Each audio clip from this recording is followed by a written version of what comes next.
Okay, this is going to be an introductory video showing the basic layout of the Safan E-Control software, and we'll go through the basics on this video, and in future videos we're going to go into details of the different sections, and let's get started.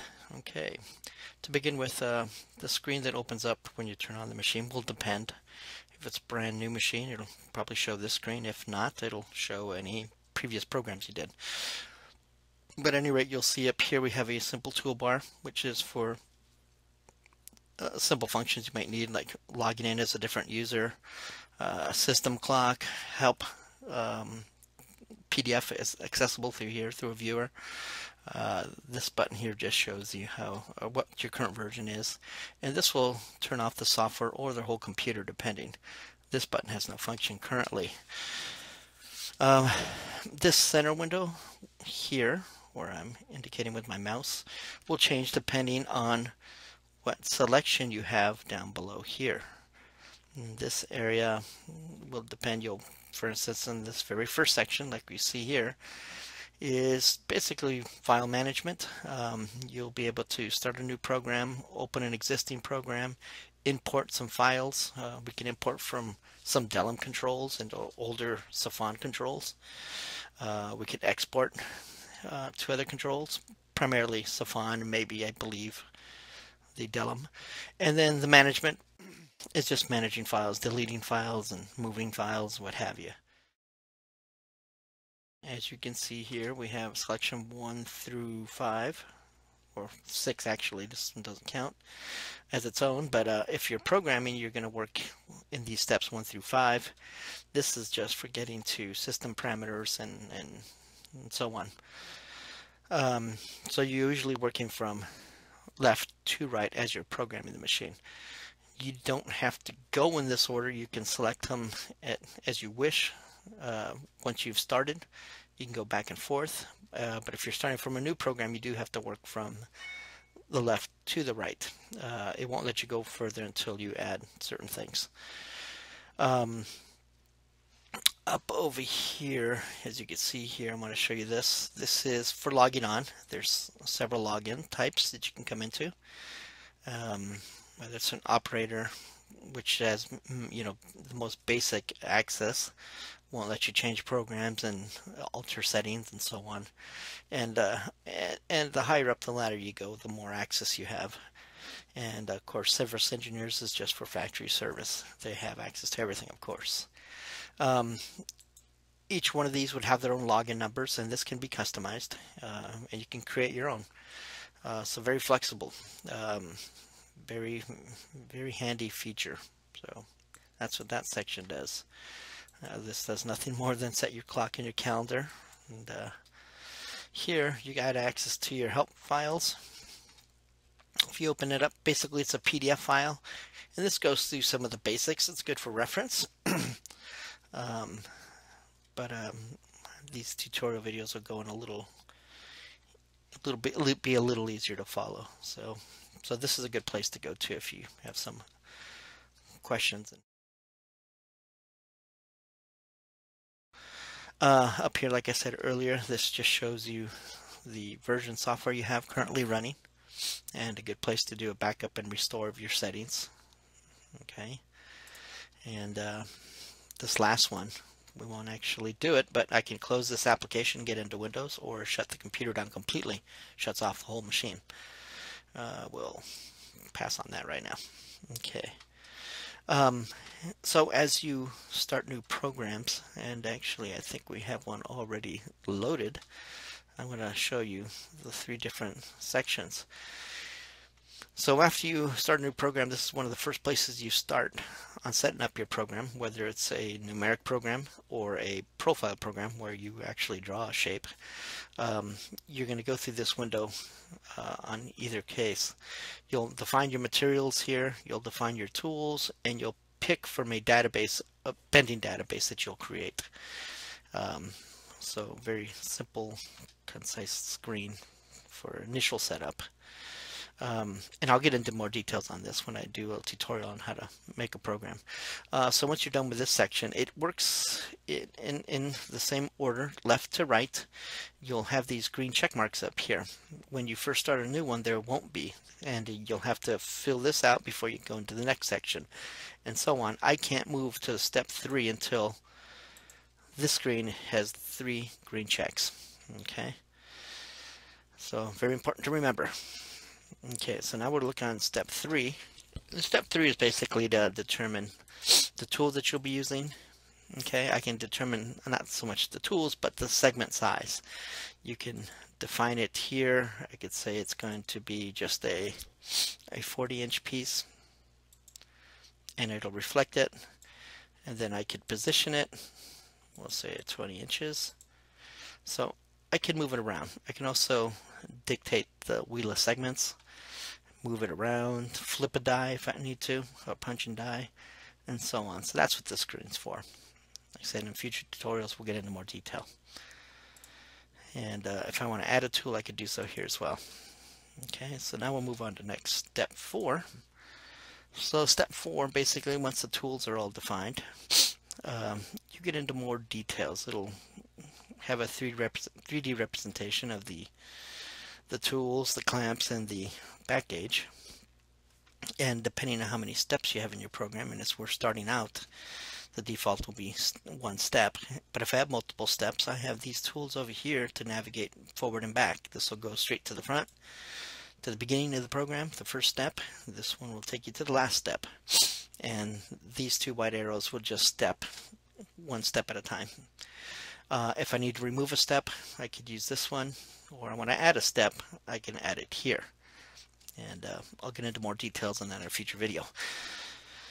The important thing to know on this screen is these 4 guys up here. Basically, this first one will give me all the parameters for my y-axis, so my RAM.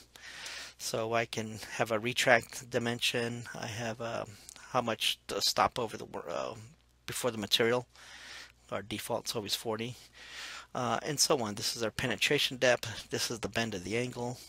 This is the decompression setting and tonnage here, the width of the bend, and what mode I'm going to select for my light curtain. So this will have to do with mostly all the y-axis. These next selections will have to do with the other axis, depending on your machine. Everything is graphically illustrated. You can see here, this indicates the x-axis traveled back here. So if I want to change it, click on it. I'll maybe make it 3 inches. Okay, and there you can see it graphically represent the back gauge at 3 inches as I posted here. So I will get feedback in my screen here depending on my selection. Okay, so this is for a delta X. This will be for the second finger if you have the option to, you could displace that, I believe, 1 inch in each direction, or 2 inches. And so on. So this will represent the other axis, X, Z, and R. So the placement, this is for the R axis, the height of the fingers. This is the placement of the fingers for the Z1 and Z2, side to side. And then retracts and so on, and where you're actually gauging from. So that's all these selections. These others are depending on your options. If you have additional axes or robotics and so on, that would use these 2 modes to select those options. Okay, for the most part, most people will just have these first 2. So if I want to add a, let's see, let's do a simple quick one here. We're going to make this just a 45-degree bend. Okay, everything else is already adjusted for me. I always take these defaults. I'm good to go. And maybe like that. This R axis is at 0, meaning it's at the height of the tool, so it knows where it's at. So if it's at 0, it means the fingers are going to be at the height of the lower die. So I'm going to leave that be. And position of the fingers, oops, let's close this out. Okay, so if I wanted to change the Z fingers, I'm going to move this one more over to like 40 inches. Okay, you can see that finger moves over, and we'll move this one over to, let's say, 50 inches. Okay, so I can play with these all I like. And now, if I'm going to add a step to this, I try to put in as much information as I can that will be repeating. And that way, when I add this, I'm going to create another step. It's going to ask me first here where do I want to put the step, at this spot, at the end, or I get to choose the step if I only have at the end to choose right now. So I'm going to hit at end. So we've got step 2 of 2, and it copies everything from the first step. So maybe on this one, I'm going to do a 90-degree bend. Okay, and I'm going to do a back gauge of 5 inches for the fingers. Okay, and that's my second step. So I can go on until the cows come home. I can do a lot of steps here. So that's pretty much what you'll be doing with this screen. This next step, step 5 here, is actually the run screen. This run screen is where we're going to be running our programs from. Since I'm doing this on a laptop, you can't see it because I don't have a machine connected to it. But I'll have similar settings here, a 3D representation, these same buttons here, and I can actually run the program from that. And you'll see that in a future video. And you'll be ready to run the program.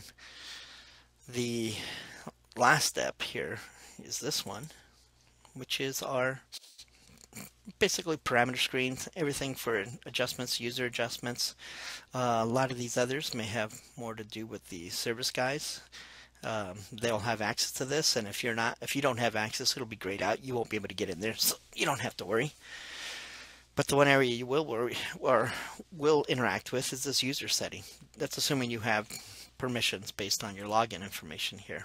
Okay, but maybe users, I can adjust a variety of things, like which do I want, metric or US standards. Okay, language, I can choose a lot of language, and a lot of languages, and then where my home directory is, the startup project, the variety of things, even if it's a left-handed control or right-handed control. Now these will change based on your level of access, and you see this here because I'm logged in as a service tech. You won't be normally, but we could customize this so each operator has a login, be under his own name, but maybe he wants it in Spanish and another guy wants it in English. We could do that. We can, so just basically by who logs in, we can customize all this. Very powerful feature, especially for large shops with lots of users. And so that's one area you could interact with.